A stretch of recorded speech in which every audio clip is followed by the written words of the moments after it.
So 2025-এর training cycle শুরু করলাম।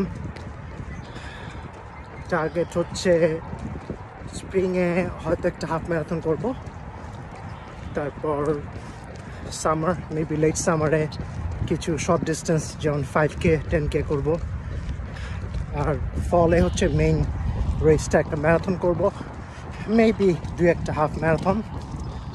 ম্যারাথনের target হচ্ছে sub-4 4 ঘন্টার নিচে শেষ করা।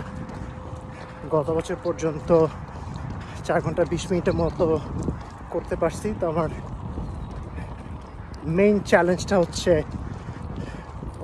Refuelling during marathon.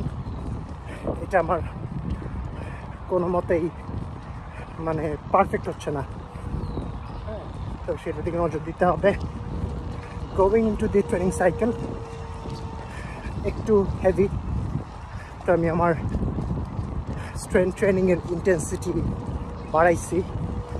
I am not sure এটা ওয়েটটা মাসল গেইনের জন্য নাকি জেনারেলি মোটা হয়ে যাচ্ছি, হয়তো দুইটাই। কয়েক কেজি ওজন কমাতে হবে।